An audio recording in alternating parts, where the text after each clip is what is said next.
have a quick question for you. How many of you think you've lived before? Almost everyone. I see one or two people with their hands down, not too sure. I want to share a story with you as we begin. I had a dream once, and in this dream I found myself in Persia. And I was in this large room that was full of beautiful tapestries and incredible wealth. And there was a whole group of people standing on a dais, and I was among them. And when I looked down at myself, I was wearing this beautiful gown. It had silk threads and gold threads in it. And beside me was a man who was wearing kingly garments. And I had a really strong sense that that was my husband. He was the king, and I was the queen. And there were all these people in this huge room, and we were waiting for something to happen. And suddenly there was all this fanfare, and music playing, and the doors opened at the end of the hallway, and this man came in with all these soldiers behind him. He was the general of the army, and he was returning victorious. And as soon as I saw him, my heart just went, oh, I know that man. I know who he is. He was my lover. So here's my husband standing next to me, and here's this beautiful man coming towards me, and we're locked eye to eye. And the way that the dream was unfolding was like watching a movie. It was very sequential. Everything made perfect sense. It all lined up, and it was very, very real. And I had a sense that I knew that at the end of the dream, this man who had shown up and myself were going to connect. I could see in my mind, in the dream, where we would meet and what would happen. It was a really sexy dream. I won't go into the details. But suffice to say that when I woke up from that dream, it stayed with me, like watching your favorite movie. And I had a knowing that that was real, that what I was dreaming about was a past life. Because past life dreams are very different than other kinds of dreaming.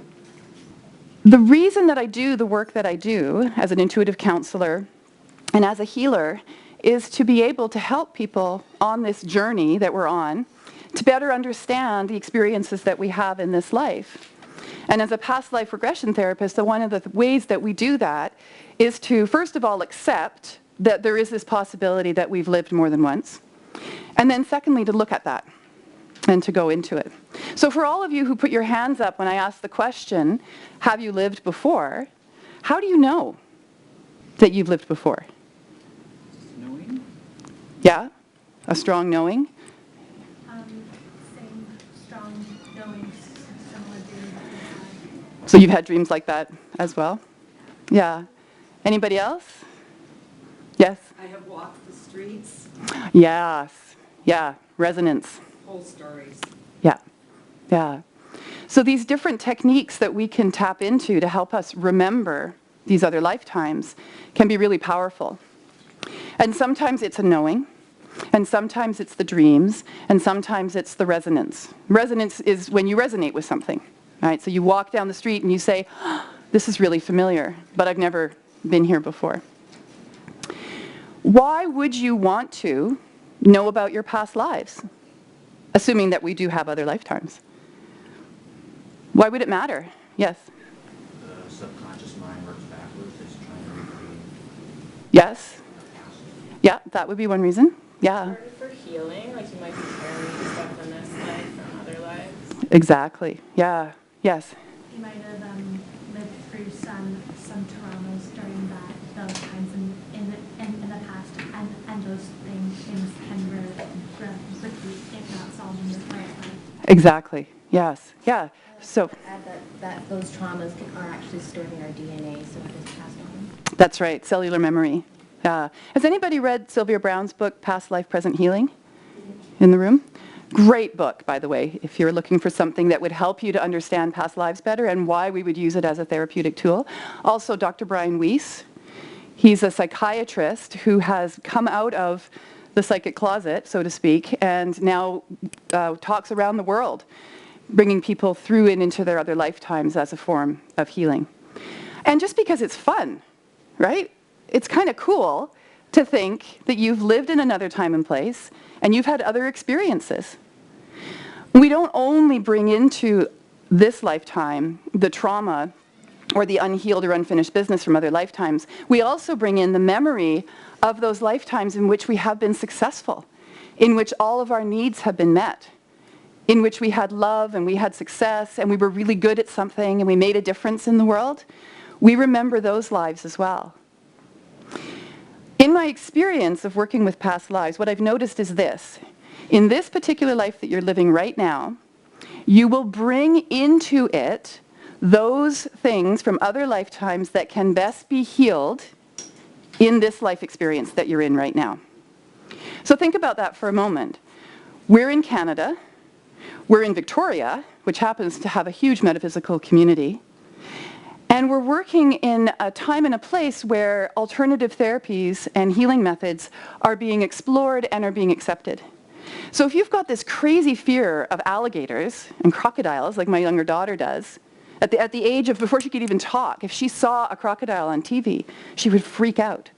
She wouldn't step over open water. And if she was on a boat, she would have an absolute panic attack. And this was when she was a baby. She was a year old. And certainly nothing in her experience in this lifetime would give her a fear of crocodiles. We don't have them in our sewers. That's an urban myth. And so when I did some past life work on her, what I saw was a life in which she was sacrificed as a small child to the crocodile god in Egypt. I saw another life in which she was a priest of the crocodile cult. And then I saw a third life where as a small child, she got grabbed at the edge of the river while her mother was washing clothes. That would give you a pretty healthy fear of crocodiles. But what I also was able to do with her was to see the ages that she was at when she had those traumas and know that once she reached that age in this lifetime, without having the same trauma show up again for her, then that fear would disappear. So it's time related. Time related. Yeah. And that's exactly what happened. She got to be the age of 4, and suddenly her fear of crocodiles disappeared. And now she can watch nature shows and see crocodiles, and she thinks they're kind of cool.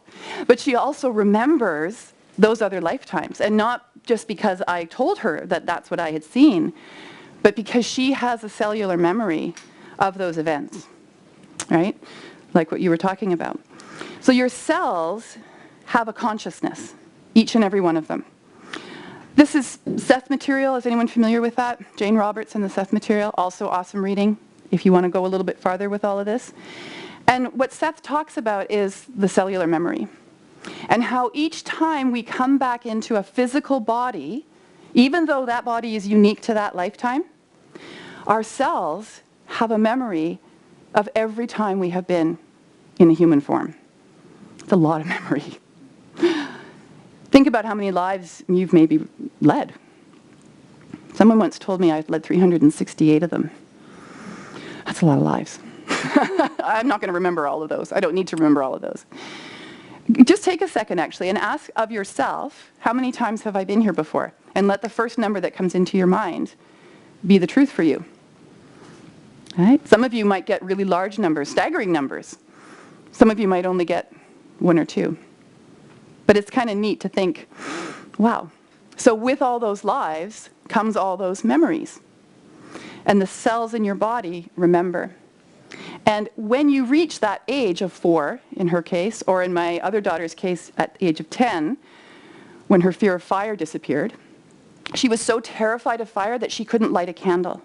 If her friends said the word fire to her, she would go into a panic. Her experience was her farmhouse burning down in the 1800s and her losing everything, her whole family, at the age of 10. When she got to be 10 years old, and that didn't happen again, and the cells didn't have that reality, she lost her fear of fire. And now she lights the fire at the cottage all the time and lights the candles. Her body remembered, and then when it got to the point of that event in this lifetime, and it didn't happen, the cells were able to release that memory that it was holding on to, that trauma that it was holding on to. So this is how past life work can be so powerful as a healing tool. That when you are able to go into your memories of these experiences and see them and recognize that they aren't happening right now for you, that this is a memory, you can then do the work to release that memory from your body so that you no longer have to carry it with you. And because of what you've chosen to bring into this lifetime experience of being in a community, in an environment where this kind of healing is available, there are certain traumas or old wounds or old experiences from other lifetimes that you have brought in specifically to this lifetime because this is the time that you can heal it. Does that make sense? Yeah. So again, think about how powerful that is. If you don't feel that you are living the life that you want to be living in the way that you want to be living it, and it feels like there's something that's holding you back, then look at that. What is that? Where is that coming from? Maybe it's coming from this lifetime. And when we do past life work, we always start with the present life. So we would go through this life's experiences, because this is a unique life that you're in. And although you have echoes of other lifetimes, this one is new. You haven't done this before. So you're going to have experiences that are specifically this lifetime. So we look at that first. And then if we don't find a source of whatever it is that is the concern, or the pain, or the fear, or the anxiety, then we ask the question, is this connected to another lifetime? And if we get a yes, and that yes could come through the pendulum answer, could come through your own knowing, could come through the body saying, yep, that's it, you're on the right track. Then we will go into that life, and we'll start asking questions about that life. Now here's something really neat about past life regression. It's a form of time travel. Right? Think about that for a moment. You are actually traveling through time when you are doing this work. And if we want to take that a little further and just do one of these sort of mind blows, imagine that all time is simultaneous. And now you can move through time, past, present, concurrent lifetimes, and future lifetimes as well. So let's say in this lifetime, you're feeling like the struggles that you have and the challenges that you've put in front of you are more than what you're going to be able to deal with in one lifetime. You can ask to be shown a future lifetime in which you have moved through those struggles and challenges. Isn't that crazy? So I'll share a story with you of one of my clients. This was a really powerful healing story that we did through past life work. This client of mine had a really difficult time making choices. She felt paralyzed if she ever had to make a decision or a choice, especially ones that were really important and that involved her family.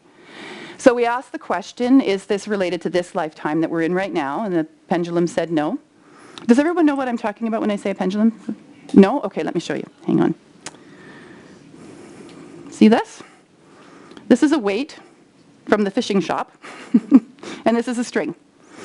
And the pendulum hangs on the string, and then it moves into a yes or a no. So in my case, when I ask my pendulum to show me my yes, it moves this way. And when I ask it to show me my no, it changes, and it goes that way. And if I don't have the right question in mind, or if it's not the right time to ask that question, my pendulum will do this. And what the pendulum is simply a tool. You actually have the knowing within you. This isn't doing anything except for responding to the vibration of your yes and your no. But what it does do is it gives you a really great tool to step slightly outside of yourself and receive confirmation from something that isn't your own self, because often what gets in the way of you listening to yourself is your doubts that what you're hearing and seeing is real. Right? I'm going to tell you the two most important tools that you have at your disposal to tap into your intuition, and whether that's your spirit guides or energy beings around you, or you're curious about your chakra system or your past lives, the two most important tools that you have at your disposal are your imagination and your body. Your body will never lie to you. It can't, it doesn't know how. So when you have a body response to something, pay attention, because that's the truth of it. It's that knowing that we were talking about. Like, I know that I was that queen in Persia. And I know that that man who came in through the door was my lover. I just know because my body told me about it. It recognized it. Your body is a pendulum. So if you stand and you ask a question and the answer is a yes, your body will move forward. And if the answer is a no, your body will move backwards. We were doing this in the class I was teaching yesterday, and it was so strong that my no actually threw me backwards. So you do want to make sure you've got, you're not on the edge of a cliff when you do this kind of thing. So your body will always tell you the truth. Your imagination is incredibly powerful. How many people in the room have been told over and over again, it's just your imagination, right? I think I saw a ghost out of the corner of my eye. No, it was your imagination, right?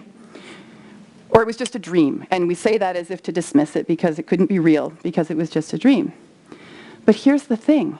Take a moment and look around you at this room, at all the things that are in this room, at the clothes you're wearing, at the chair you're sitting on. Somebody made it up. Somebody imagined it, and then they created it and brought it into physical reality. So nothing would exist without our imaginations. We are an imagination-based species. So when you do past life work, let your imagination be what takes you into your knowing. And instead of saying, I'm making this up, it must just be my imagination, say, this is my imagination. And look how powerful and amazing it is. Because at the end of the day, it doesn't really matter where the information comes from if it makes a difference in your life. If it helps you feel better, then it doesn't matter what its source is. And it's fun to go back into a lifetime and see it in detail, absolutely. But really, if the healing has happened, then don't worry about where it's coming from. But do work with your imagination. And never again say, it's just my imagination. We are going to do a visualization technique a little bit later on in the talk, and you will get a chance to really connect in with your imagination. So here I was with my client, and we were looking at this question of why it was that she was so anxious about making choices and decisions. And we went into this past life where she found herself as a carpet salesman somewhere in the Middle East. Her name was Marcus, and she was a father and a husband and had this business. But the thing is, Marcus was a bit of a shyster, it turned out, and not really the most honest businessman. And he would cheat and steal and lie in order to make a little bit of money for his family. And as this story unfolded, we saw her, it was so vivid, it was so amazing, walking down this dusty road with a cart full of carpets, going to the carpet exchange or the carpet market or whatever it was that she was going to, with this thought in her mind, or in his mind, that this was the last time, this was the last trip that he was going to take selling carpets. So he had sunk all his money and the money of the family into these carpets that he was then going to sell. And she described going into the market, and she could smell it, and she could feel it, and she could feel the anxiety that was starting to build up. And as she got to her stall, she saw that there was another carpet salesman beside her. And they made a deal. And she ended up selling all of her carpets to him, and then he ran away and took all the money. And now she's standing in this market with nothing. And the shame that she felt at having made this poor decision and putting her family at risk was so great that Marcus never returned home. He never went back to his wife and his children. He left them because he was too ashamed to tell them what he had done. And she came out of this experience just sobbing. And she said to me, I felt what he was going through. I felt how much he loved his family and how badly he felt for what he had done. She said, what do we do with this now? How do we heal this? So what we did is we went back into that life with her now, who she is now, went back into Marcus's life, and she talked to Marcus. And she gave him advice. And she suggested that maybe he could make different choices. And he did. And in this reality that we unfolded, he didn't make a deal with that carpet salesman. He sold all of his carpets. He got the money. He went home to his family. He never sold carpets again. I don't know what he ended up doing. We didn't get that far. But when she came out of that experience, oh, all the anxiety was gone. And now she makes choices all the time and doesn't have any problem making those choices at all, because she feels confident that she knows what it is that she needs to do and that she can make wise choices for herself and for her family now. And every time she comes back to see me, we always ask about Marcus. How's Marcus doing? Because what she does now is she works with Marcus. Consider this. Every person you've ever been in any lifetime that you've ever lived is available to you right now in this lifetime to talk to learn from, to help. As you do healings today, there's a ripple that goes out through time. And those aspects of yourself, those people who you were, who had similar experiences, they will have the healing also. Can you feel how powerful that is? That the work you're doing today in this lifetime has this impact on your experiences in other lifetimes. That's the part about time travel that's so amazing. You can go back and change your experience of the past. Powerful stuff, right? Let me share with you some questions. This is from my new book, Falling into Being Human, and it's also the manual that my students get when they come and take my classes. I'm going to ask you a series of questions. And what I'd like you to do is just let the first thing that comes into your mind be true for you. Okay? So the first one is this. Is there a city or country you've always wanted to visit, or one that you'd never visit? And just let that first thing come into your mind. We're doing this as like rapid response. We want the first thing that comes in. Is there a time or place in history that fascinates you, or one you feel a strong dislike or even a fear towards? Okay. Is there a fear that you've had since childhood that seems to have no obvious root in this lifetime? Now, fear of heights is actually a healthy fear. But that fear of heights might be because you fell off a cliff in another lifetime. Or a fear of spiders, but you really don't have any reason for that. Have you ever discovered a talent for something you've never tried before or have no training in? My daughter picked up a violin at the age of 2 and started playing it really well. We were all freaked out. That was amazing. She doesn't play it now. She plays guitar, but she also plays that really well. So think about the time in your life where you just started doing something and it just felt perfectly natural for you to do it. Have you ever met someone new whom you have felt an instant attraction or dislike for that you could not explain? So here's another really great thing about doing this past life work. Every single person, and this is my belief, that you cross paths with in this lifetime, you have crossed paths with in another time and place. So that suddenly makes every interaction that you have with somebody else a little more important and a little more significant when you think of it like that. Have you ever been to a new place and felt as though you've been there before? Do you have a physical problem or reoccurring pain that has been with you since birth or has suddenly showed up with no explanation? I used to have this horrible pain in my shoulder blade, right in the muscle between where the shoulder blade and the ribs connect. I had it for years and years. And then a friend of mine was doing Reiki on me, and she got to that spot. She put her hand over that spot, and this vision came in of me standing on a huge stone fireplace, and I had my hand on the mantle, and I was wearing this big voluminous dress. And I heard a sound, and I turned around, and behind me was the man who in this lifetime became my husband, coming at me with a dagger. And this all came in a second as she worked on that. Now, this is my former husband, but not because of that. Yeah, other lifetime stuff. But what it did do was sort of give me that shake-up of, whoa, if we're together in this lifetime as husband and wife, and this is a past life experience that we had together, there might be something unresolved here that we need to have a look at that may be one of the reasons why we chose to meet up with each other again in this lifetime. As a child, did you ever have an imaginary friend or feel as though you were in the wrong family?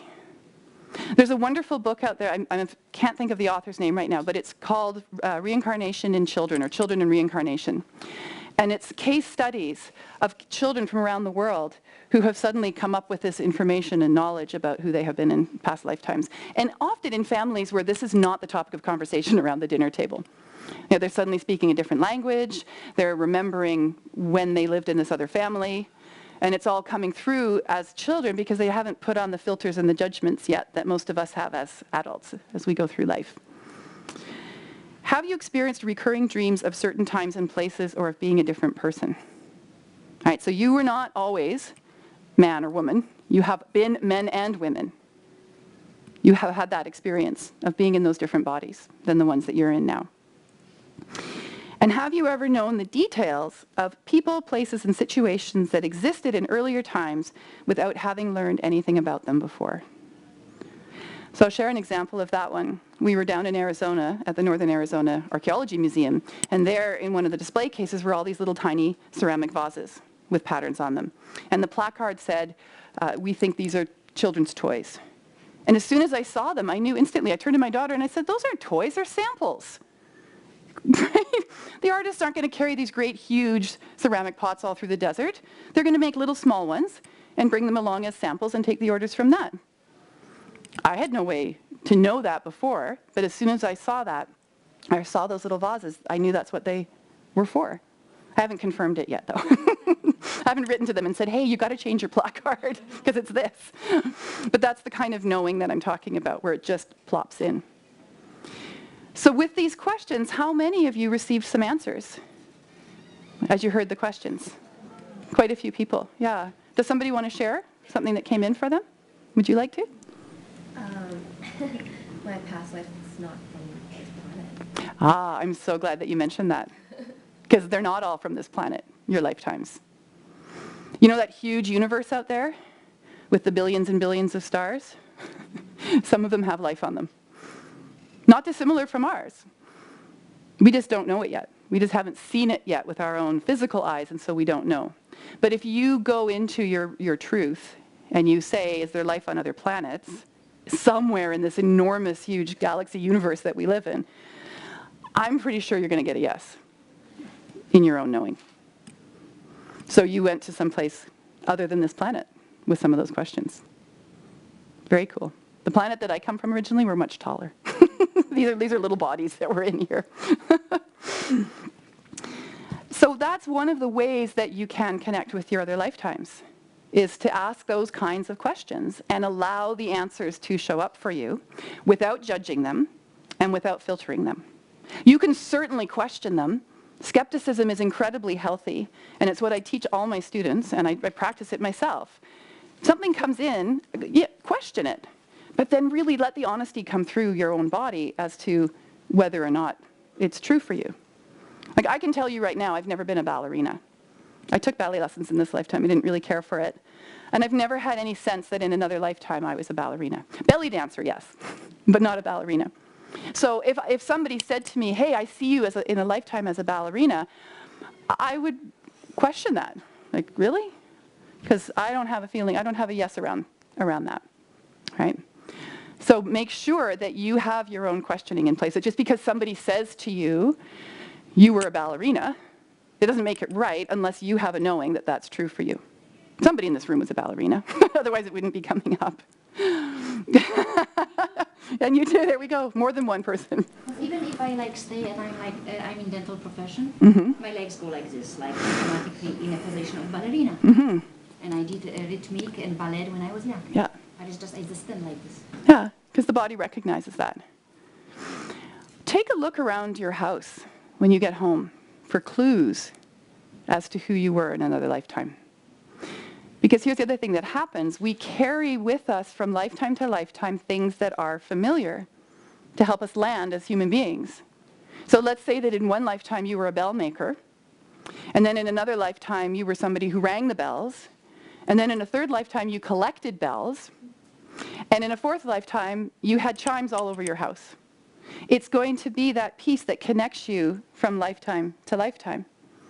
So look around your house at the things that you love and ask of yourself, is this connected to other times and places? And then let your imagination kick in so that you can start remembering what they are. For me, it's glass jars. I love glass jars. Everything in my cupboards is in glass jars. And if they're the same, that's even better, like the same kind of jar. And I have a sense and a knowing that I was once an apothecary.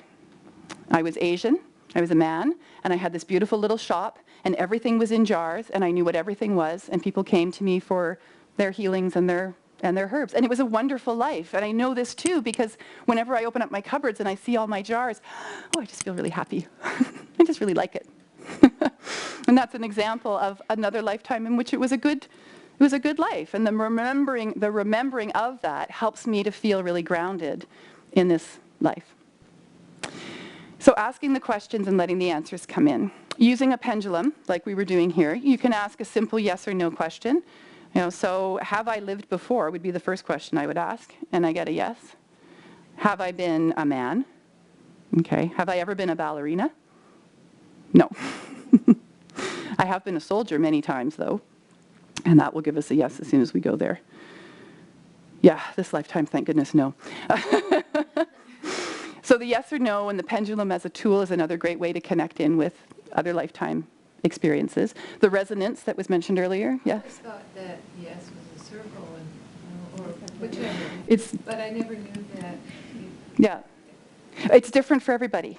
In my experience of pendulum, and I know there are different teachings around working with pendulum, in my experience and the way that I teach it, you ask, what is my yes? What is my no? And what is my maybe? And I've seen this happen with my students where every single one in the room has a different yes and a different no. The one that does seem to be consistent is the body one. For most people, the yes is forward and the no is backwards. But with and anything can be a pendulum. As you see, this is a fish weight and a piece of string. I've made pendulums out of elastic bands and pens when I've been out and haven't had a pendulum on me. Anything that has a weight that hangs off of a string can be a pendulum. And some people will take very good care of their pendulums and have them in pouches and nobody else is allowed to use them, and that's totally fine if that works for you. For me, it's a bit more of a just whatever I've got on hand that will work. Yeah, great question though, thank you. So then we talked about resonance. That was the other one, where you arrive at some place and it feels familiar, or you know something and it feels familiar. Another great way that you can connect with your other lifetimes is what's called a life list. And this is, again, where you're going to let your imagination just go crazy on you. Take a pen, get a piece of paper, and start listing who you were. I was a Roman soldier. I was an Egyptian slave. I was the Persian princess. Don't be surprised if you were someone famous. Right? I've heard this over and over again. Well, everybody wants to be Cleopatra.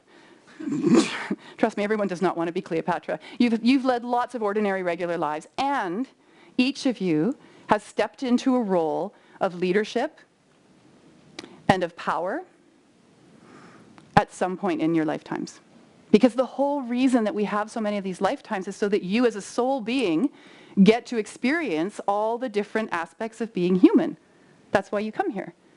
So yes, somebody was Cleopatra, yes. I was just wondering if all past lives before human now, we're all always human, because everything you talk about is the human. Yes.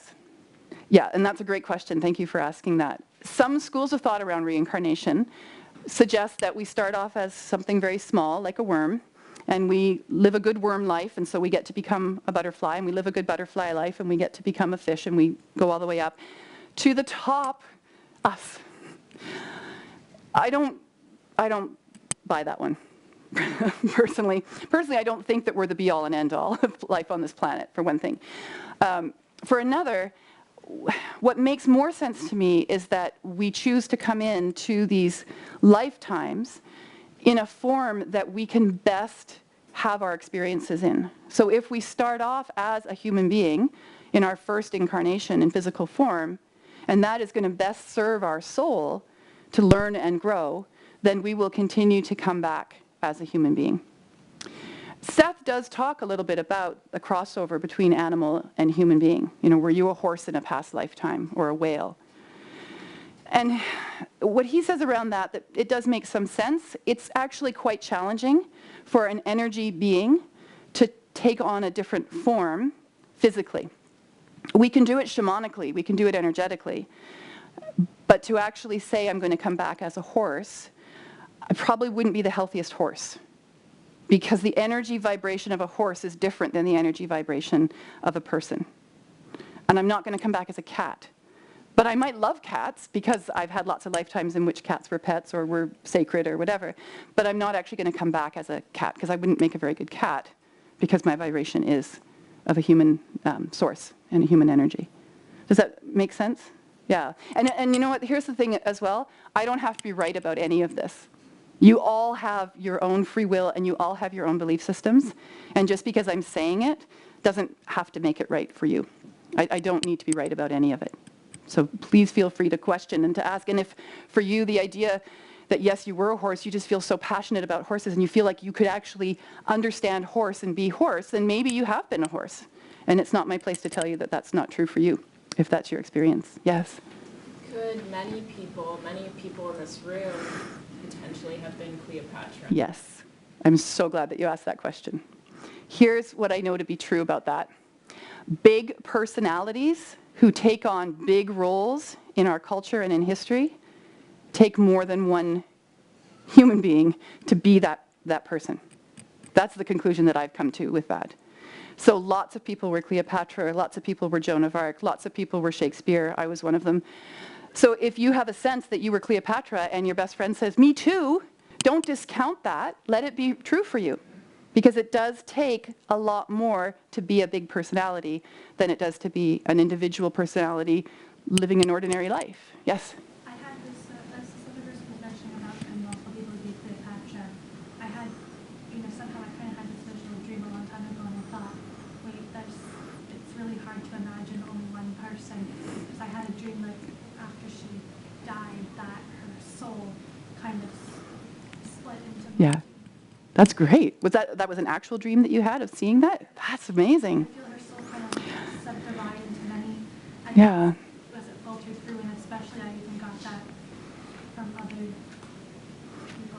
That's a beautiful image. So yeah, imagine that. So Cleopatra passes away from the snake bite, and 6 or 7 dozen souls emerge out of Cleopatra. And they all worked together during that physical lifetime to sustain that human being's experience of being Cleopatra and everything that entailed.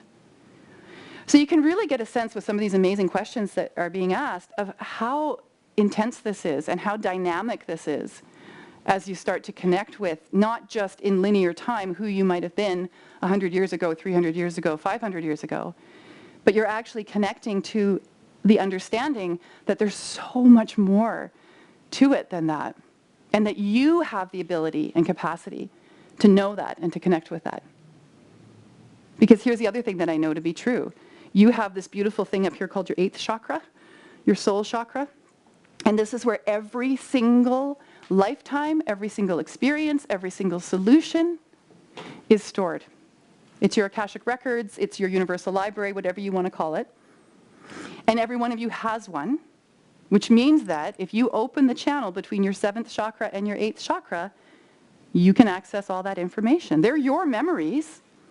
You're the only person who will know the truth of them. There's no point in me telling you what you were in a past lifetime. You need to have the experience of it. So let's do that right now. Okay? So what I'll have you do is as comfortable as you can be. Feet on the ground. Shake it up. Some of you have been sitting here for a while. Good, okay. And so just gently closing your eyes. I invite you to take in a nice deep breath. And on the exhale, let yourself go heavy. Take another deep breath in. And on the exhale, let yourself go even heavier. One more deep breath in. And on the exhale, totally relaxed. And now in your mind's eye, I would like you to imagine that there's a beautiful large map of the world that you are looking at. And feel yourself being drawn to one of the geological or geographic locations on that map. Feel yourself being pulled towards it. And as you get closer to it, I want you to start seeing what's showing up for you. What sort of landscape are you hovering over right now? Is it a forest? Is it a desert? Is it the water? And let your imagination fill it in for you. And now I would like you to imagine landing on your feet in this environment that you're in. And I'd like you to look down at yourself and ask yourself a few questions. Who am I? Am I male? Am I female? Old? Young? What color is my skin? What am I wearing? Let it all become clear. And once you have a sense of who you are, look around and notice the details of your environment. Are you inside? Are you outside? Is there anybody with you?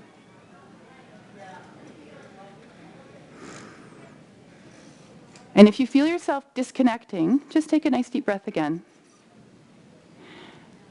And let yourself imagine. Make it up. Fill it in. No judgment, no filtering. And now allow this life to unfold in front of you like a movie. Go to the specific places in that life where things happened. If something comes up that is uncomfortable or traumatizing, just step back from it. You're not actually in that lifetime. You're here. What you're being shown is simply your memory. See the relationships in this lifetime. Do you have children? A partner? Community? What work are you doing? Just let it unfold. How do you feel in this life? Are you happy or not? Remembering that at any moment you can come back to this present time. Ask a question of your higher self. What was my life purpose in this life? What did I come here to do, and did I do it? Did I succeed in my purpose and my path? Ask what your name is. Say hello. And now move forward along this life path until you come to the end of this physical life. Remembering to stay in the observer role. And allow yourself to see you as you pass over. Are you alone? Are there friends and family with you? Let it unfold and let it be. And as you feel yourself moving out of that physical body, look around you again and see who has showed up, if anyone, to help you as you cross over. If there's a light, please go in it.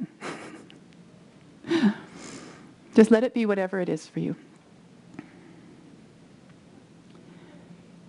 And now taking a nice deep breath in.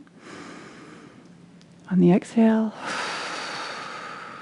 come back to the present moment. 3, another deep breath in. On the exhale, opening your eyes. 2, and on 1, look around you. Make sure to make eye contact with somebody in the room so you know you're right back with us. How was that? Did anybody see it another lifetime? One? I was seeing lots of lifetimes. Too many come in at once? Yeah, I can focus on just the one. On just the one, yeah. But you had the experience of lots of them showing up for you. Yeah. Yeah. In and out. In and out. So did anyone else have that experience? Seeing more than one lifetime as we did that exercise? Sort of in the beginning, I kind of stayed in one, but I was already starting to fall into reliving as opposed to soaking. Okay. So after that, I kind of transferred into scope of, and then just Yeah. See, the thing about this when we do these kinds of visualizations or meditations is you are present. You are right here. And you can always come back to this present moment. The purpose of doing past life regression therapy is not to re-traumatize you. I don't want you to go back into those experiences without knowing that you can come out of them. And that although they are your memories, they are not your experiences in this present lifetime. So I want you to be grounded. It's really important when you do this work that you be grounded. Do you know what I mean when I say that? To be grounded, it's like have your feet on the ground and know, excuse me, that this is your reality. This is your focus of awareness is this lifetime right now. And that those other lifetime memories are coming up because you have the capacity in this lifetime right now to heal them, or to see them, or to recognize them, or to benefit from them. That's why. Not to scare you and not to re-traumatize you if the experience was traumatic. Yes? One question I have is, how do you differentiate between it being your past life and perhaps a spirit guide presenting to you? Okay, so the question is, how do you know if it's your past life or if it is your, a guide's past life, perhaps? Is that what you're thinking? Yeah. Okay. Yeah. So imagine that you are in a movie, and then imagine that you're watching a movie.